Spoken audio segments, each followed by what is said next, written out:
소개받은 국민대학교 허정윤 교수입니다. 반갑습니다. 네, 제가 오늘 드릴 내용은 뉴 노멀 시대의 디자인의 역할 변화에 대한 내용입니다. 제목이 조금 거창한 게 아닌가라고 생각하실 수도 있을 것 같은데요. 내용은 굉장히 편안하고 재밌습니다.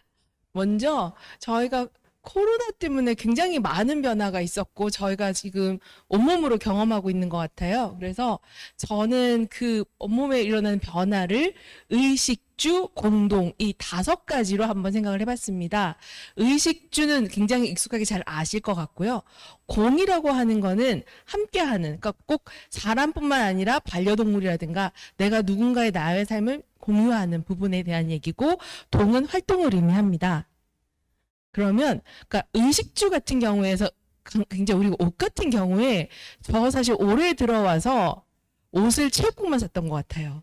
그러니까 보면은 우리가 원마일웨어라고 해서 사실 계절이 바뀔 때마다 뭔가 새로운 옷을 사거나 하는데 슬립세권 슬리퍼 신고 다닐 수 있는 동네라고 말할 만큼 예를 들어서 밑에는 체육복 입고 위에는 자켓 걸치고 회의에 참석하고 이런 식의 저희가 이제 어떻게 보면 옷차림 자체가 굉장히 많이 바뀐 것 같고요. 식도 이제 집에서 해 먹습니다. 배달시켜서 먹거나 집에서 해 먹고요. 그다음에 주거 공간.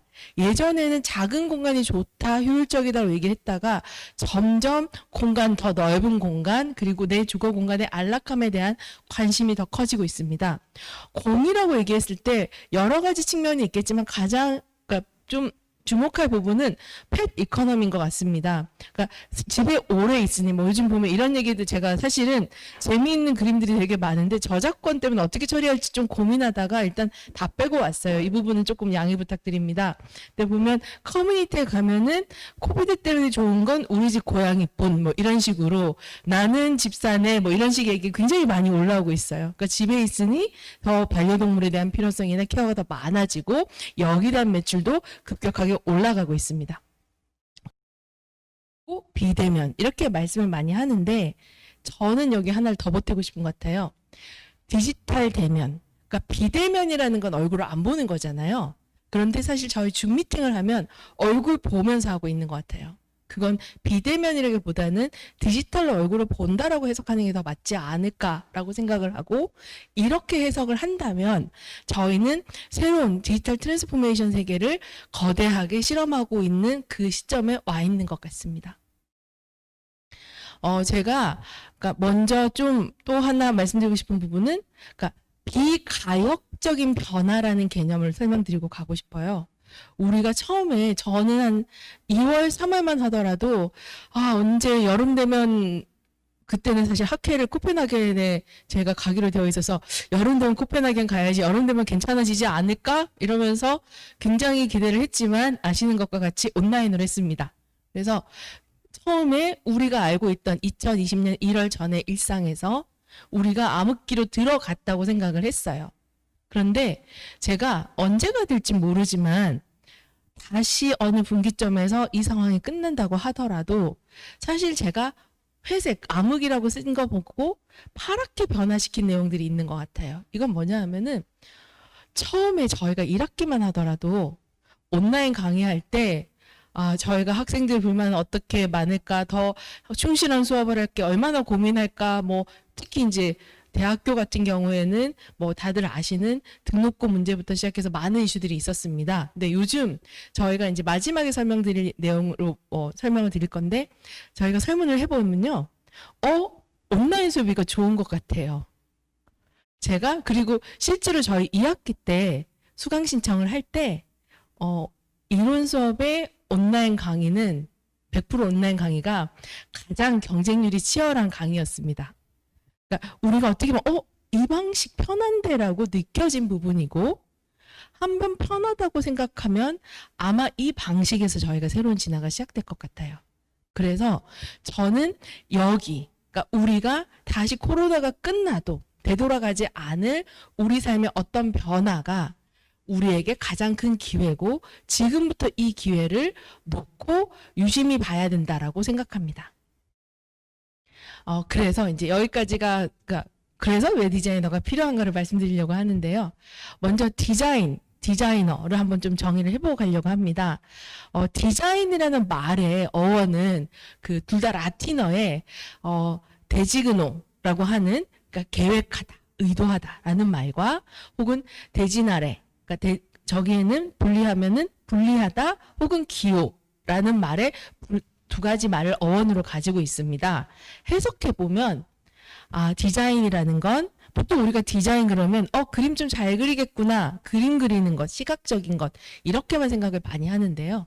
그거보다는 생각을 정리하고 계획하는 것, 그리고 여기에 있는 기존의 기호로부터 새로운 기호를 만들어내기, 기존에 우리가 알던 개념에서 새로운 개념을 창조해내기 라고 해석할 수 있는 것 같습니다. 즉, 디자인이라는 건 우리가 필요한 것을 잘 만들 수 있도록 계획해내고, 그 다음 그 계획 과정에서 우리에게 익숙했던 어떤 걸 재창조시키는 역할을 하는 것을 디자인이라고 생각합니다. 그러면 디자이너는 이제 사람이 붙었으니까 생각을 정리하고 잘 계획하는 사람, 그리고 우리가 익숙했던 부분에 대해서 더 새롭고 더 필요한 것을 만들어낼 수 있는 사람이 디자인인 것 같습니다. 그런데 앞에서 제가 디지털 트랜스포메이션, 그 다음에 우리가 비가역적 변화라고 얘기를 하면은 말로 하면 되게 쉬울 것 같은데 생각보다 쉽지는 않은 것 같아요. 그러니까 보통 여기에서 특히 디지털 트랜스포메이션을 했을 때는 위키드 프로블럼을 저희가 얘기를 하는데, 바꾸려면은 사실은 어떻게 사용하는지 가르쳐야도 되고요. 그 다음에 사실 이게 비용 대비 효과가 있는지에 대한 경제성도 맞춰야 되고요. 우리가 필요한 기술을 잘 배우는 것도 중요해집니다. 사회적 가치라든가 아니면 규제까지 다 포함하면은 저 덩어리를 어떻게 다 풀지? 라고 생각하는 게 저희가 생각하는 위키드 프로블럼입니다. 위키드 프로블럼 같은 경우에 우리가 얘기하는 부분은, 저거는 뭐 사악한 문제 이렇게 얘기할 수도 있겠지만, 더 중요한 부분은 우리가 기존의 방법론으로는 쉽게 풀어내지 못하는 뭔가 새로운 관점으로 실을 끊어내던가, 아니면은 새로운 관점으로 새로운 접근을 해내야지만 풀 수 있는 방법을 이야기합니다. 위키드 프로블럼 어려운 이유 중에는 4가지가 있는데요. 제가 여기에서는 하나만 좀 설명드리고 가려고 합니다. 새로운 관점을 가져야지만 풀 수 있다. 우리가 기존의 관점으로 바라봤을 때는 절대로 풀 수 없다는 게 가장 중요한 부분이고요. 그 다음에 절대로 한번 풀었다고 해서 외부 상황이 바뀌면 또다시 풀어내야 된다라는 것을 의미합니다. 그리고 여기에서, 그러니까 보통 위키드 프로블럼 같은 경우는 디자인 띵킹을 통해서 저희가 답을 찾아낸다라고 설명을 하는데, 디자인 띵킹을 필요한 이유는 우리가 저 모든 가치를 충족시키는 스위트스팟을 찾는 것을 의미합니다. 그런데 제가 앞에 그림과 여기 그림이 다르죠.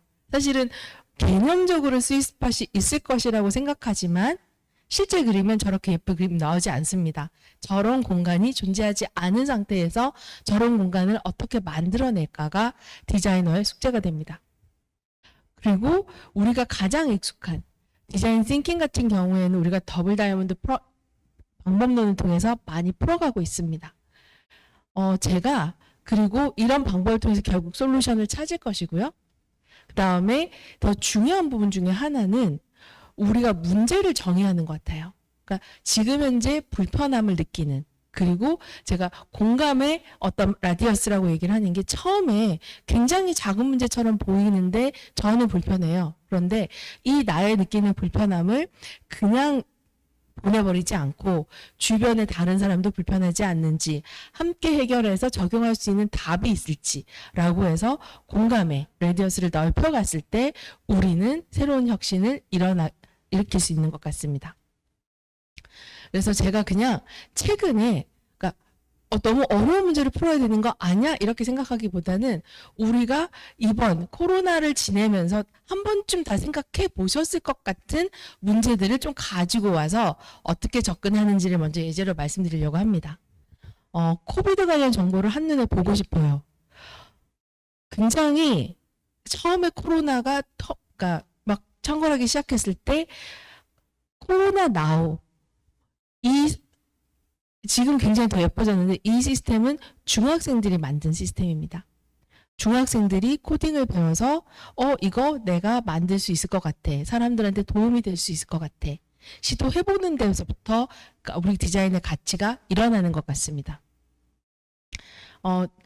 저희가 좀 쑥스럽지만 저희 랩에서도 사이다봇이라고 한번 만들어 봤습니다. 사이다봇 같은 경우에는 그러니까 저희가 이제 이름을 지면서 굉장히 고민을 했었는데 사이다가 시원하잖아요. 그래서 시원하게 그리고 코로나19에 대한 인포메이션을 우리가 제공할 수 있는 챗봇. 저희가 이제 여러 시스템을 보다 보니까 코로나 관련 정보가 굉장히 여러 가지 많이 혼재 있는데 그 부분을 전부 다 애그리게이터로 가져와서 쓸 수 있게끔 만들어서 실제로 서비스를 해본 사례입니다. 마스크를 쓰면 소화를 할 수 없어요. 지금 이제 저도 보통 마스크를 보면 두 가지 어려움이 있는 것 같아요. 알던 분도 못 알아보게 되거나 아니면은 아무래도 특히 이제 외부에서 카페 같은 데서 회의를 하거나 했을 때는 말을 잘 하기 힘든 것 같아요. 여기 같은 경우에 실제로 대전 하늘샘 치료교육개발센터에서 저 부분을 외신을 보고 직접 만들어서 배포하는 일을 하고 있습니다. 그리고 실제 후원을 하시면 더 많은 청각장애인들에게 이 투명한 그러니까 리필 마스크가 제공되게 됩니다. 그러니까 보시면 저 정도는 나도 생각했을 거 아니야? 또 유명한 유노유노의 어떤 음료수를 마실 수 있는 마스크도 있죠. 그리고 여행을 가고 싶은데 안전하게 살 수 있는 곳은 없을까요? 사실 코비드가 오고 나서 저도 그렇고 가장 많은 분들이 갈증을 느끼는 부분이 여행이 아닌가라고 생각합니다. 뭐 국내 여행이 활성되었다고 하지만 사실 한강 나가는 것도 이거 내가 나가도 될까라고 좀 주저하는 부분들이 있는 것 같아요. 근데 여기에 굉장히 재미있는 해결책이 있습니다. 혹시 제페토라고 아세요? 네. 그러면 지금 빨리 여러분 인싸가 되시는 법인데요. 제페토 앱을 깔아서 계정을 만들어서 들어가 보세요. 정말 재밌습니다. 새로운 세상이 열릴 거고요. 여러분 디자인 교육을 이 제페토 월드 안에서 하실 수도 있어요. 쑥스럽지만 제가 저작권 보호를 위해서 저를 노출하기로 했습니다. 이 아바타는 제페토 안에서의 저예요. 그래서 잘 보면 닮았다고도 하고요. 네. 근데 이제 제가 너무 깝깝해서 저기 가서 서핑을 할 수도 있고 스키도 탈 수가 있어요. 게임 속이지만 나랑 닮은 아이가 저 안에서 이건 제가 그 서핑을 하고 저기 선베드에서 좀 누웠다가 모히또 한 잔 하고 나서 저거 좀 묘하게 뭔가 기분이 해소가 되더라고요. 그래서 또 다른 버전이 나왔습니다. 제페토 월드 안에서 한강공원을 갈 수 있어요. 한강공원은 한국관광공사가 제페토 안에서 만들어서 실제로 또 제가 출동을 해봤습니다. 그래서 한강공원 갔더니 자전거도 타고 다리도 보고 거기 있는 푸드트럭도 있고 먹을 수는 없지만 그래도 한강공원 가서 볼 수가 있구나라는 재미 요소를 느낄 수 있는 것 같아요. 저런 시도가 핀란드에도 있습니다. 그러니까 VR 핀란드라고 해서 핀란드 같은 경우에는 핀란드가 굉장히 관광대국 중에 하나입니다. 우리는 잘 노출되지 않지만 그래서 언젠가 다시 핀란드에 오세요라는 메시지를 담아서 언제든지 와볼 수 있는 그림으로 그러니까 지금 우리가 가봐야지만 사람들이 나중에 찾아오지 않겠니라는 메시지로 지금 랜선 여행 혹은 방구석 여행 굉장히 많은 형태의 우리가 그리웠던 여행을 내가 언젠가 가리라 혹은 내가 여행 가고 싶었던 이 마음을 표현하리라 라는 많은 시도들이 일어나고 있습니다. 그리고 친구들이 만나는 것 그리워요. 이 얘기들이 굉장히 많이 나오는 부분들이기도 하고 저희도 많이 느끼는 부분인 것 같은데요. 혹시 이제 제페토는 아무도 모르셨으니까 VYOD 혹시 이거 답이 뭔지 맞추실 수 있는 분 있으실까요? 제가 뭔가 소정의 뭔가를 준비를 해볼 텐데 혹시 용감하게 아무도 없으실까요? 네. 이렇게 여러분, 온라인 수업에서도 저희가 굉장히 고민하는 부분이 어떻게 소통하게 만들고, 인터랙티브하게 만들고, 사람들이 학생들이 화면을 뚫고 나와서 선생님이라고 하게 만드는 게 제 고민인데, 여기는 오프라인인데도 조금 정적이네요. 그래서 한번 다시 그냥 손이라도 한번 들어보시면 좋겠지만, 네. 제가 그냥 진행하겠습니다. 그러니까, VYOD. 이거 저 최근에 가끔씩 하고 있는데 꽤 괜찮아요. 그러니까 원래 VYOD는, 원래 어원은 Bring Your Own Device. 회의할 때, 너 랩탑 네가 갖고 와서 회의 참석해. 일할 때, 너 컴퓨터 너가 가져와. 이런 의미였어요. 그런데, 디바이스를 드링크로 바꿔가지고, 뭐 예를 들어서 친구들끼리 한 1년에 한 번 정도 만나는 친구들인데 못 만나잖아요. 근데 굉장히 뭔가 아쉽고 그러잖아요. 그래서 저희가 줌 앞에 앉아가지고 각자 자기 맥주 들고 와서 떠들면서 노는 그런 문화가 만들어져 있고, 생각보다 재밌습니다. 네, 한번 시도해 보시면 좋을 것 같고요. 그 다음에 역시 또 제페토입니다. 아까 들어간 이제 사실 밑에 사진은 제가 저희 랩 학생들하고 제페토 안에서 블랙핑크, 불핑방이라고 저희가 얘기하는데요. 블랙핑크 방에 가서 같이 단체 사진 찍으며 노는, 그러니까 저 사진을 찍은 계기가 뭐냐 하면은 저희가 계속 MT를 가자. 근데 코비드가 또 심각해졌대. 그럼 가면 안 되지. 다시 좀 잠잠해졌다길래 MT를 가자. 또 심각해져서 취소를 하자. 뭐 이렇게 하고 났더니 저희도 너무 갑갑한 거예요. 그래서 야, 어디라도 가자. 블랙핑크 보러 가자. 라고 해서 다 같이 모여서 블랙핑크 방에서 야, 놀러 갔으면 단체 사진 찍어야지.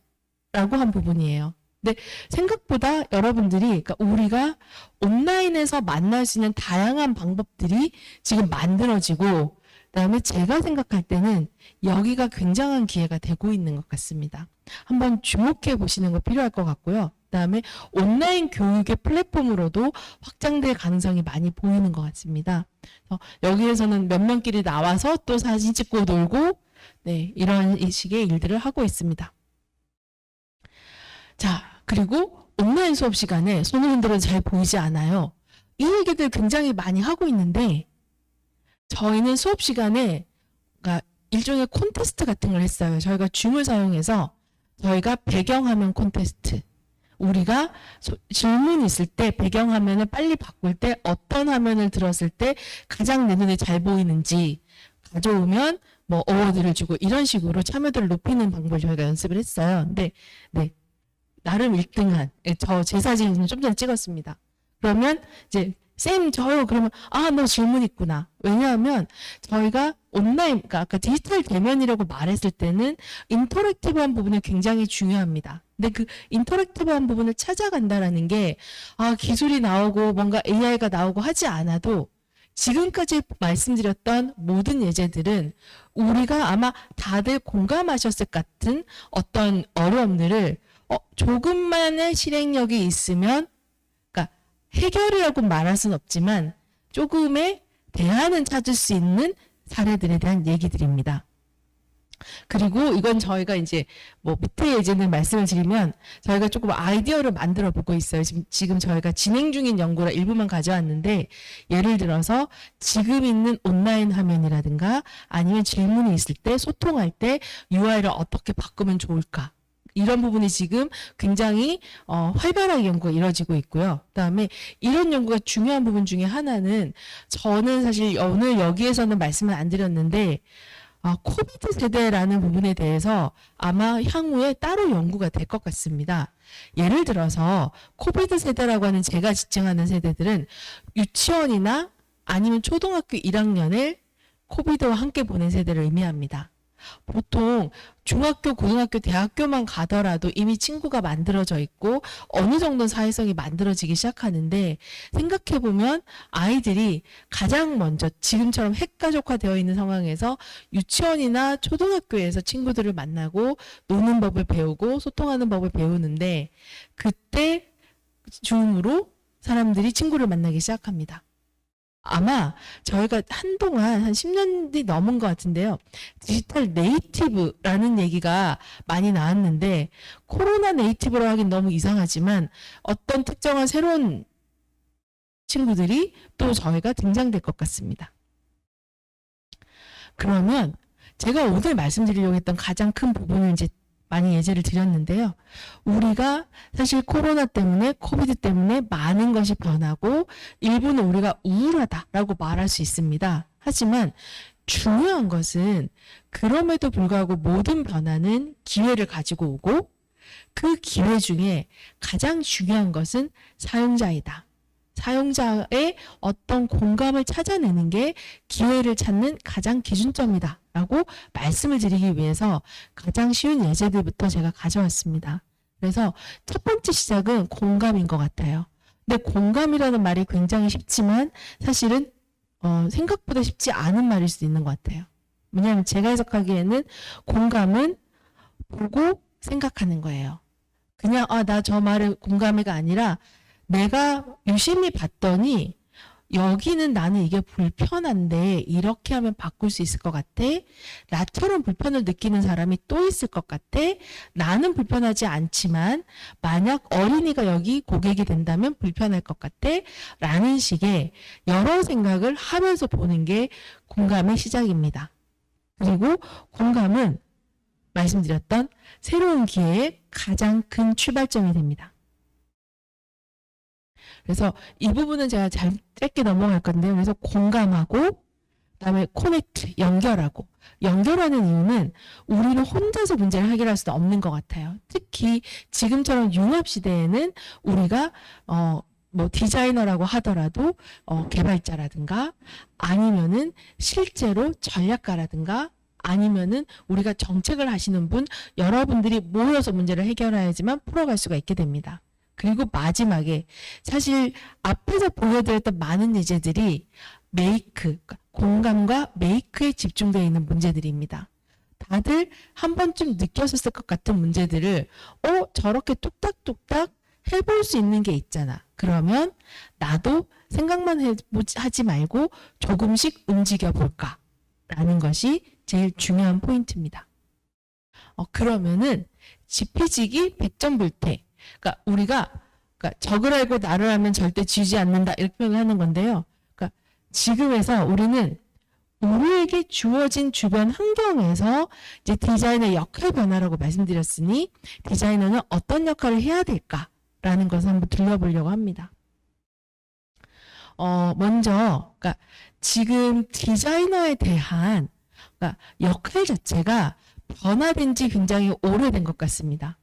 사실 예전에는 디자이너가 어떤 잘 정리된 어떤 개념 서비스를 사용자에게 전달하면 됐던 것 같아요. 그래서 디자이너는 내가 분석하고 내가 아이디어 내고 내가 만들고 그 다음에 실제로 내가 패키징까지 다 해서 전달한다라는 개념이었다면 지금은 좀 바뀐 것 같아요. 저기에서 제가 예제로 보여드린 것 중에 사실 일부러 전문 디자이너가 만들었다기보다는 주변에 있는 사람들이 만들어낸 제품들도 많이 포함시켜 놨습니다. 그러면 그들은 디자이너일까요? 사용자일까요? 그리고 그런 구별이 언제 중요해질까요? 라는 생각을 특히 한번 해보는 게 필요할 것 같습니다. 그러면 이미 사용자들도 나는 이게 더 필요해요. 나는 이렇게 더 만들어가고 싶어요. 라고 한다면 디자이너는 혹은 디자이너의 어떤 플랫폼을 가지고 있는 그룹이라면 우리가 어떻게 이 디자인 제품을 발전시켜서 더 성장시켜 나갈까? 라는 생각으로 변화가 필요한 것 같습니다. 제품 하나만 만드는 게 아니라 실제로 사용자들이 만들어내고 제안하는 여러 기회들을 종합해서 새로운 기회로 만들어내는 것이 중요해집니다. 그리고 그러니까 디자이너의 핵심 역량 자체도 변화하는 것 같습니다. 예전에 디자이너는 여기 그림 좀 그려봐 라고 말을 하면은 뭐 저는 뭐 그림을 잘 그려요. 저는 일러스트를 잘 그려요. 저는 디자인을 뭐 UX 디자인을 잘해요라고 해서 내가 붓을 가져와서 그림을 그리면 됐다라고 생각하지만 사실은 툴 같은 부분들이 많이 나오면서 우리가 예전에 디자이너라고 했던 역량들에 대한 필요성이 자꾸 낮아지는 것 같아요. 그 배리어가 낮아지는 것 같고, 오히려 어떤 환경에서 내가 이런 프로젝트를 만들 거야, 나는 어떤 그림을 그려낼 거야를 생각해내는 디자이너가 더 필요해진 것 같습니다. 그리고 우리가 그러니까 디자이너의 역량, 그러니까 변화 같은 경우에 그러면 바꿔내면은, 제가 설명을 드렸을 때 일단 디자인 프로그램 같은 게, 그러니까 저 모든 일을 하려면 디자인 프로그램이 굉장히 융합적인, 그리고 다양한, 제가 디자이너가 개발까지는 하지 않아도 상관없지만 개발자랑 굉장히 쉽게 소통하고 개발자를 리드할 수 있는 디자이너로 키워줘야 됩니다.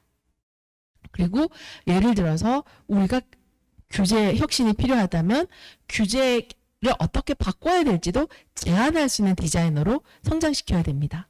그리고 또 하나는 기술에 대한 이야기가 굉장히 중요해집니다.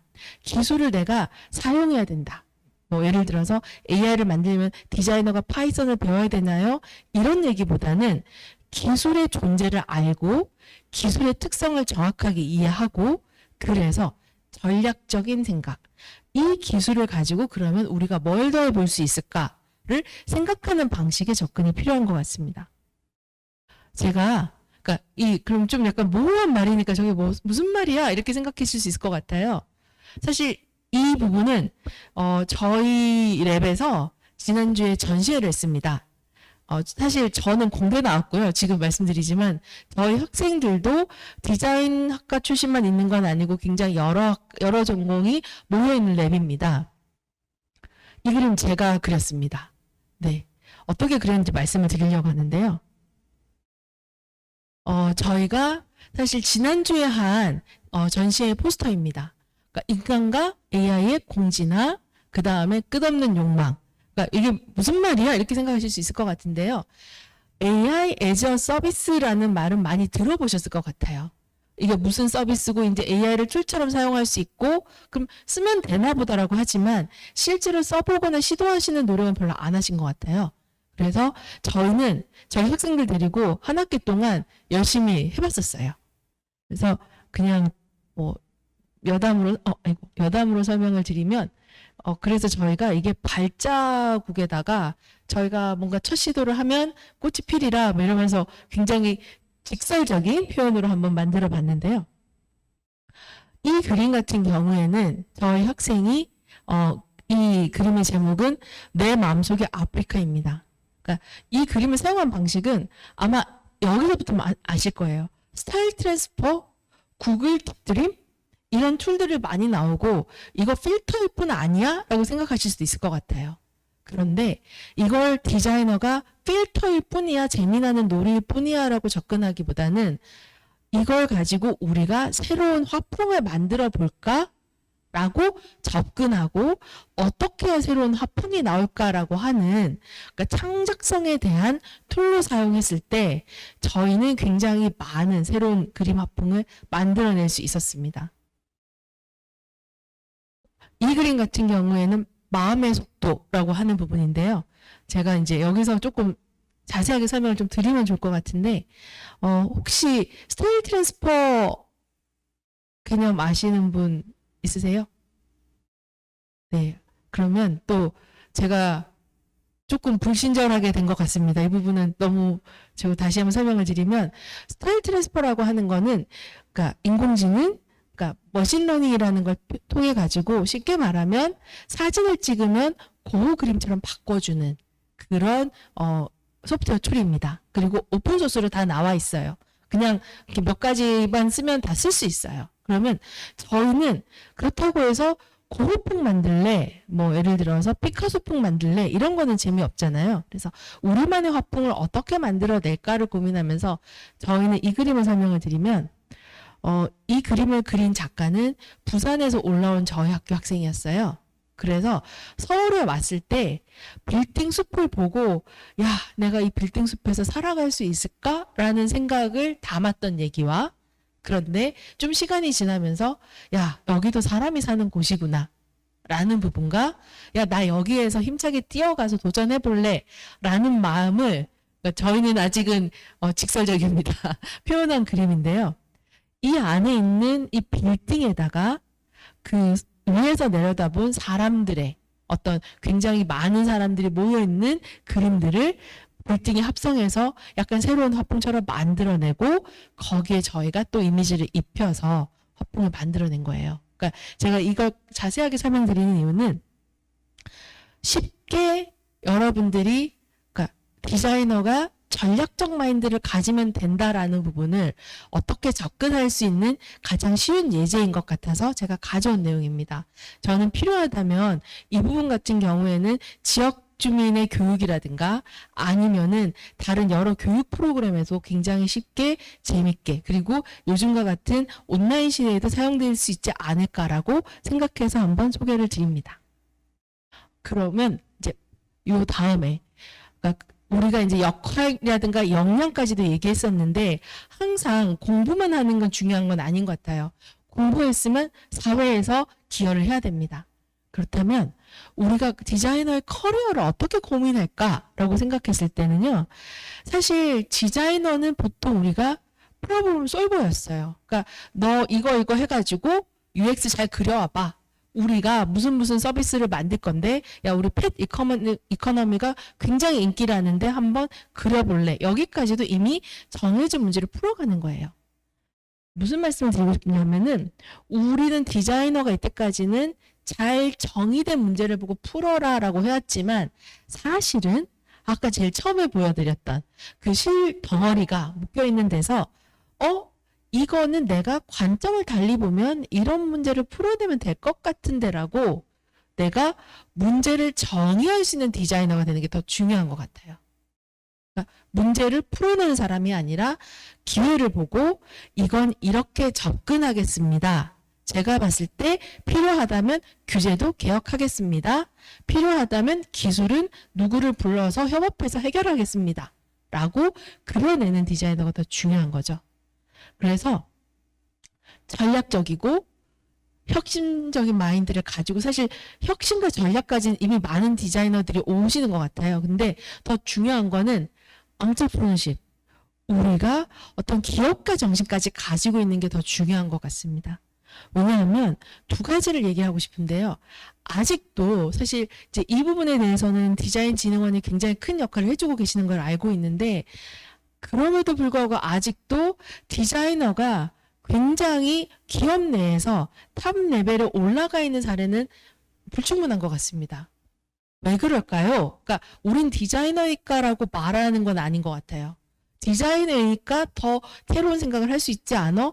디자이너니까 더 잘할 수 있지 않아? 라고 말할 수 있는 디자이너를 교육시키려면 어떤 고민을 해야 될까? 라는 게 첫 번째 드리고 싶은 말씀이고 두 번째는 요즘은 취업하기보다는 내가 잡을 만들어내는 시대인 것 같아요. 내가 직업을 만들어내는 시대인 것 같습니다. 그렇다면 내가 파운더로서의 디자이너 그러니까 사실 이미 우리가 되게 유명한 배달의 민족 대표님도 디자이너 출신이세요. 그리고 디자이너의 굉장히 큰 강점은 디자이너는 비저너리해요. 그러니까 남들이 아무것도 안 보일 때 아니야 난 저거 거슬려. 굉장히 세밀한 눈을 가지고 있어요. 여기에 대해서 남이 주어지는 문제가 아닌 내가 아주 작아 보이는 그 틈을 벌려가지고 아무도 안 된다고 하는 기회를 만들어내서 도전한다면 그때야말로 정말 큰 혁신 그리고 그때야말로 정말 사회에도 큰 기여를 할 수 있는 어떤 산업이 만들어낼 수 있지 않을까 생각합니다. 그래서 제가 드리고 싶은 말씀은 좀 그냥 쉽게 말씀을 드렸지만 우리가 그러니까 종이에 보면 코로나 때문에 다들 어려움을 겪고 사실 강의도 굉장히 이렇게 낯선 형태로 저희가 하고 있지만 이게 다 기회다. 이 소중한 기회를 흘려내지 말고 우리가 아까 공감이라고 했죠. 잘 관찰하고 생각해서 나의 기회, 우리 지역의 기회, 우리나라의 기회를 만들어가자. 그리고 그러기 위해서는 우리가 어떤 전략적인 마인드라든가 디자인의 기존의 역할에 대한 개념이라든가 그다음에 디자인은 이 커리어가 가장 좋은 거라는 어떤 개념을 좀 벗어나서 도전적이고 그리고 실행하는 디자이너로 만들 필요가 있지 않을까라고 생각합니다. 제 발표는 여기까지입니다. 감사합니다. 예. 발표 말씀 강연 말씀 감사하고요. 지금 주신 내용 중에 혹시 궁금하시거나 질문 주실 내용 있으시면 이제 자유롭게 질문의 시간을 갖겠습니다. 질문이 잘 안 나오지 않나요? 제가 봐도 재밌는 내용이 많고 궁금한 내용이 많은데요. 예. 그냥 제가 그냥 혼자서 뭔가 질문이 필요할 것 같아서 네 이런 거 한번 가져와 봤어요. 네. 제가 노트북 있으면 더 잘 보여드릴 것 같은데 혹시 제가 이거 설명드려도 괜찮을까요? 네, 네. 부탁드리겠습니다. 네. 그러니까 제가 생각해봤더니 저희가 사실은 이 그림 같은 경우에는 저희가 지금 진행 중인 내용이라 다 가져오진 않았지만 아프리카에도 우리가 한국화처럼 그러니까 팅가팅가화라고 하는 되게 아프리카 화풍이 있어요. 그래서 그러니까 아프리카 화풍을 저희가 일종의 스타일로 쓰고 그 다음에 치타 사진을 찍은 사진을 가지고 저희가 그러니까 인공지능을 통해서 학습시켜서 그려낸 거예요. 그러니까 저희가 이제 물론 무조건 학습시켜 나온다 이건 아니고 저희가 어떨 때는 예상하지 못한 결과가 나올 때도 있고 생각만큼 멋진 그림이 안 나올 때도 많았어요. 그런데 예를 들어서 이 방식으로 했었을 때는 사실은 되게 저런 그림풍은 뭔가 낯설면서도 신선한데라는 그림이 만들어질 수 있었고 또 하나 중요한 것은 제가 디자이너한테 이 얘기를 가르쳤던 분 중에 하나가 제가 수업하면서 가장 많이 들었던 얘기가 교수님 예술은 어려워요. 근데 저 예술가 하려고 하는 건 아니에요. 저도 내가 너를 예술가로 키우려는 건 아니란다. 근데 우리가 가장 쉽게 AI 애저 서비스를 손에 익혀볼 수 있는 직관적으로 볼 수 있는 기회이기 때문에 해보는 거야. 재미없으면 안 해도 돼. 라고 하면서 저희가 한 학기를 보냈었어요. 그런데 이제 저희가 해본 결과는 굉장히 반대로 애들이 이거 이렇게 쓰면 될 것 같아요 라고 해서 툴을 사용하는데 거부감이 없어지고 지금 저희가 다른 연구를 할 때 자연스럽게 저 툴을 가져와서 이렇게 써보면 될 것 같습니다라고 제안하기 시작했어요. 저는 이거면 제가 의도한 부분을 충분히 이루지 않았나라고 생각합니다. 그러니까 우리가 보통 뭐뭐 애저 서비스를 굉장히 말로 많이 하고 쉽게 얘기를 하는데 실제로 써보게 하는 어떤 교육 프로그램이나 그러니까 너무 길어도 안 되고 쉽게 접근할 수 있는 게이트는 없는 것 같아요. 그래서 오히려 그러니까 새로운 디자이너를 교육시키거나 기술을 교육시킬 때도 굉장히 어려운 패스로 가지 말고 아주 흥미를 돋을 수 있고 재미있게 그러다가 근데 나 이거 해봤더니 이게 그런 기술이었구나 라고 접근할 수 있는 방식으로 진행해 보는 것도 어떨까라고 생각합니다. 네.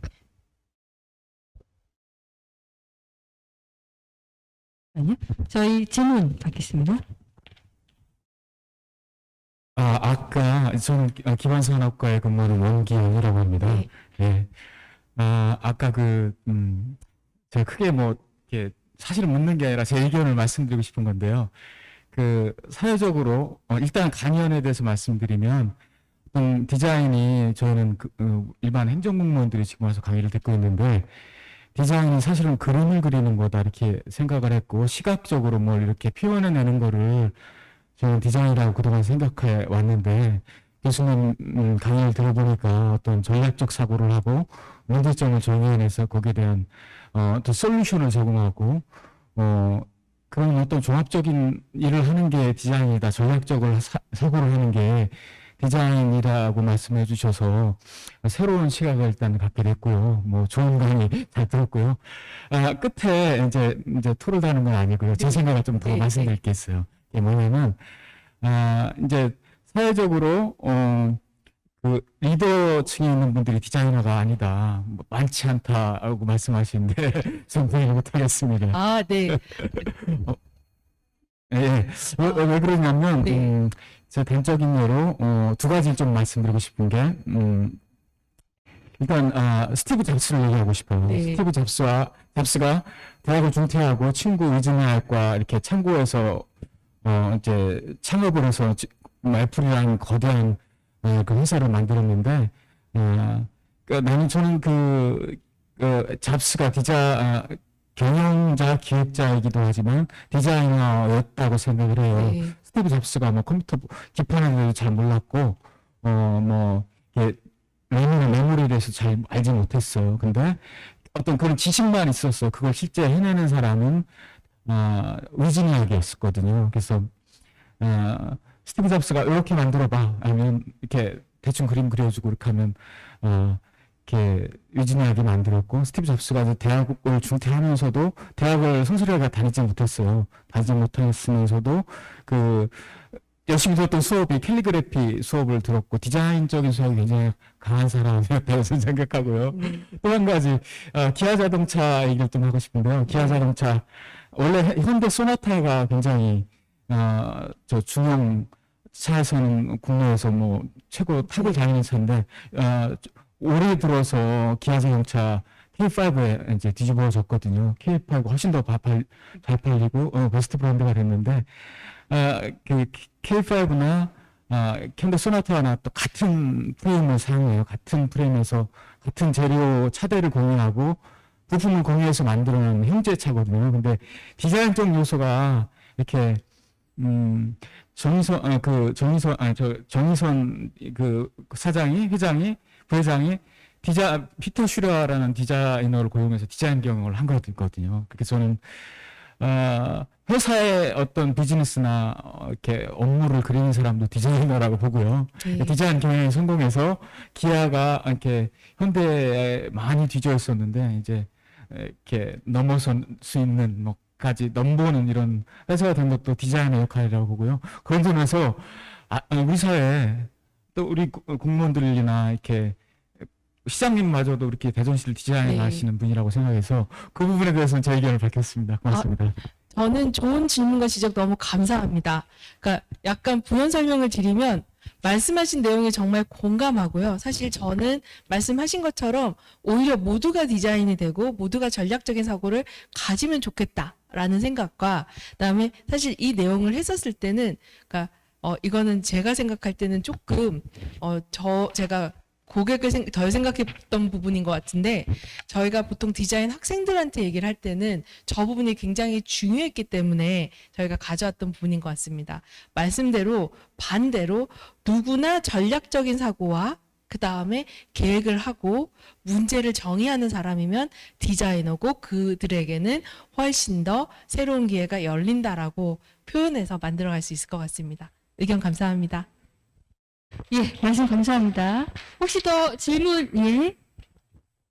오늘 하루 종일 굉장히 열심히 저희 참관해 주시고 계신? 안녕하세요. 아까 그 AI에 대해서 말씀하셨는데요. 네. 제가 생각하기에 디자인과 그 AI가 어떻게 이렇게 결합을 하게 되는지. 네. 그러니까 이거를 제가 이렇게 설명을 드리면 좋을 것 같아요.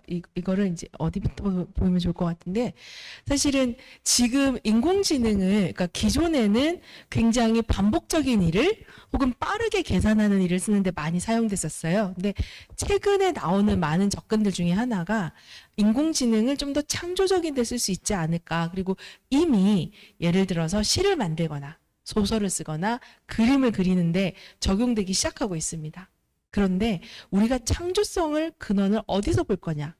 그리고 디자이너가, 그러니까 제가 좀 설명을 덜 드려간 것 같은데, 디자이너가 이런 인공지능을 툴로 바라봐야 될 것일까? 파트너로 바라봐야 될 것인가? 우리가 이 툴을 훨씬 더 잘 써서 새로운, 그러니까 우리 이때까지 가지지 못했던 퍼포먼스를 내기 위해서는 어떤 접근이 필요할까를 함께 고민했던 과제가 지금 전시회 과제입니다. 그리고 그러니까 만약에 다음에 궁금하시면 제가 이 그림을 그리는 뭐 간단한 사례도 다음에 한번 또 소개해 드리도록 하겠습니다.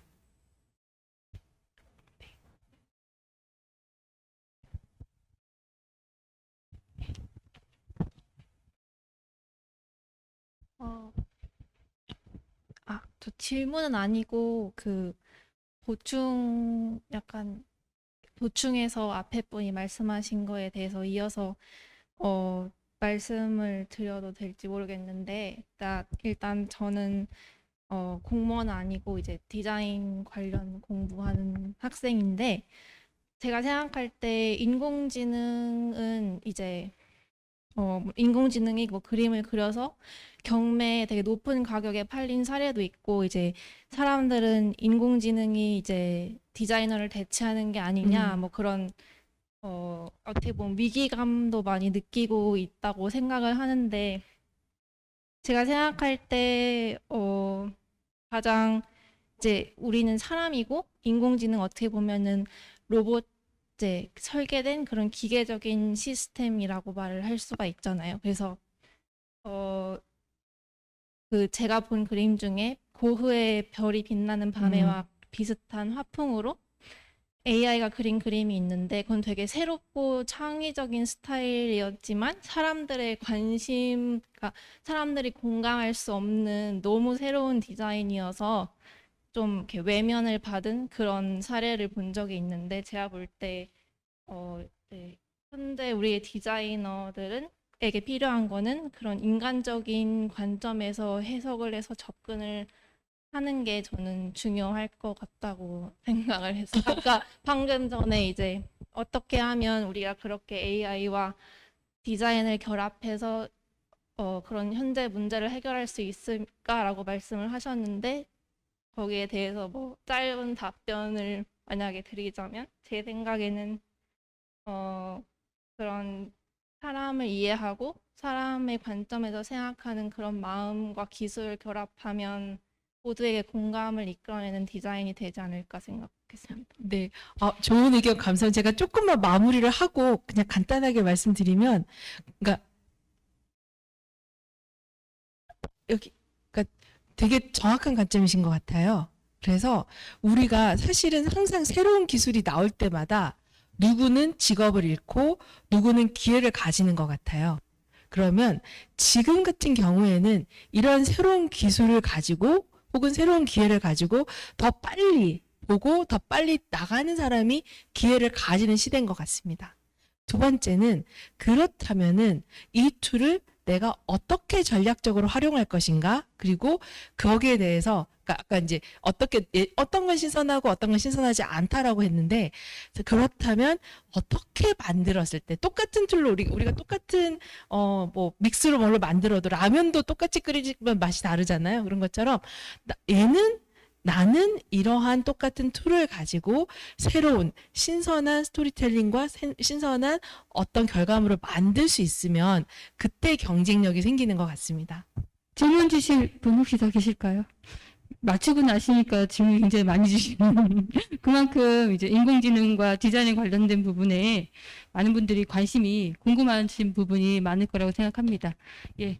오늘 그러면 이번 강연은 여기까지 진행을 하고 저희 허정윤 교수님께 큰 박수 좀 부탁드리겠습니다. 네, 감사합니다. 감사합니다.